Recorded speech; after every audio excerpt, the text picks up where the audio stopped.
ঈদের দীর্ঘ ছুটি শেষে রাজধানীতে ফেরা কর্মজীবী মানুষের ভিড় বাড়ছে। তবে বাস, লঞ্চ ও রেল সহ বিভিন্ন পরিবহনে ফিরে আসতে শুরু করেছে কর্মময় জীবন।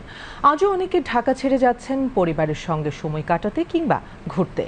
ঈদ ফিরতি যাত্রার সর্বশেষ পরিস্থিতি নিয়ে রাজীব রেজার প্রতিবেদন। নারীর টানে যেমন বাড়ি ফিরেছিল মানুষ, তেমনি আবারও কর্মের প্রয়োজনে কর্মস্থলে ফিরছেন তারা। কেউ ফিরছেন একা, কেউ বা আবার পরিবার পরিজন নিয়ে। দেশের বিভিন্ন স্থান থেকে ছেড়ে আসা যানবাহনে ফিরছেন সাধারণ মানুষ। সাথে নিয়ে এসেছেন প্রিয়জনের সাথে কাটানো সময়ের স্মৃতি। শহরের বদ্ধ পরিবেশ আর একঘেয়ে জীবনের বাইরে গিয়ে প্রিয়জন আর গ্রামীণ মুক্ত পরিবেশে কাটানোর সময়ের স্মৃতির কথা জানাচ্ছিল শিশুরা। বাড়িতে সবার সাথে ঈদ করেছি, মজা করেছি, আর কয়েকদিন থাকলে ভালো লাগতো। পরীক্ষার জন্য দ্রুত চলে আসছি, আবার বাড়িতে থাকলে অনেক মজা করেছি। আমার ওখানে ঈদ করতে ভালো লাগে, প্রত্যেক বছর ওখানে ঈদ করি। বাড়িতে ঈদ করতে ভালো লাগছে, নানুকে বাড়িতে রেখেছি, আমার খুব খারাপ লাগছে। রাজধানীর সায়দাবাদ সহ বিভিন্ন বাস টার্মিনাল ঘুরে দেখা গেছে বিশেষ প্রয়োজন বা দায়িত্বের কারণে যারা ঢাকায় ঈদের সময়টুকু কাটিয়েছেন তারা অনেকেই ফিরছেন গ্রামে। আর যারা ছুটিতে গ্রামে পরিবার পরিজন নিয়ে ঈদ উদযাপন করেছেন, কর্ম বা দায়িত্বের কারণে তারা ফিরছেন রাজধানী শহরে। মায়ের জন্য তো অবশ্যই মন খারাপ লাগবে, মাতৃত্বের টানে বা ঈদে আনন্দ করার জন্য বাড়িতে যাওয়া, আবার কর্মব্যস্ততার কারণে আবার ঢাকাতে ফিরে আসা। গ্রামে আরো কিছুদিন থাকতে পারলে অবশ্যই ভালো লাগতো। গ্রামে আম্মু আছে, আত্মীয় স্বজন আছে, তাদের সাথে আরো কিছুদিন থাকতে পারলে, কাটাতে পারলে ভালো লাগতো। গ্রামে থেকে সবার সাথে একসাথে ঈদ করে খুবই ভালো লেগেছে।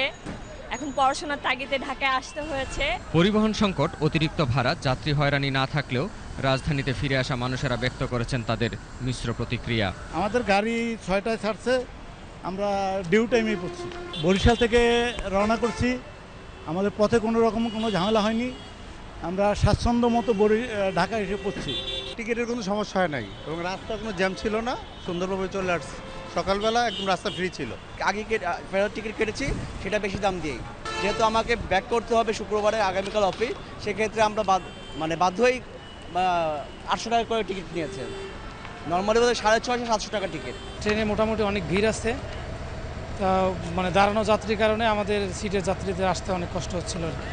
ঈদ উপলক্ষে ট্রেনে ফিরতি যাত্রায় অসংখ্য যাত্রী রাজধানী ঢাকায় ফিরেছেন। ঈদের ছুটি দীর্ঘ হওয়ায় যাওয়ার তুলনায় ফিরতি যাত্রায় বেশ স্বস্তিদায়ক হয়েছে বলে জানিয়েছেন যাত্রীরা।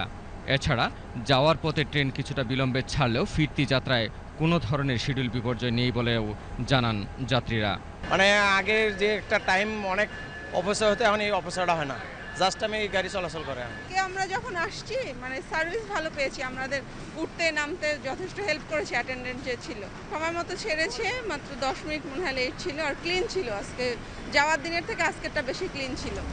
এদিকে সকালে রাজধানীর সদরঘাট লঞ্চ টার্মিনালে দেখা গেছে দেশের দক্ষিণাঞ্চলের বিভিন্ন রুট থেকে ছেড়ে আসা লঞ্চগুলো একে একে ভিড়ছে ঘাটে। বরিশাল, চরফ্যাশন, দক্ষিণ বাংলার জেলাগুলো থেকে ফিরতি যাত্রায় কর্মজীবী মানুষের পদচারণায় মুখর ছিল টার্মিনাল জুড়ে। যাত্রী তো একটু চাপ হয়েছে, মানে যেটা ধারণ ক্ষমতা একটু বেশি হয়েছে আর কি। হ্যাঁ, আগে ভাগে আইসা পড়ছি, আপনার বাচ্চা কাচ্চা আছে তো, ওনাদের নিয়ে একটু রেস্ট নিব, চাকরি বাকরি তো করি সবাই, এই কারণে আর কি রেস্টের জন্য আগে ভাগে আসা। নৌপথে ঢাকা বরিশাল রুটে লঞ্চ সংশ্লিষ্টরা বলছেন ঈদের ছুটি শেষে ঢাকায় ফেরা কর্মজীবী মানুষের চাপ বেড়েছে। ভালো চাপ আছে যাত্রীর, এই না কোনো সমস্যা হয়নি, আল্লাহর রহমতে নিরিবিলি আছে।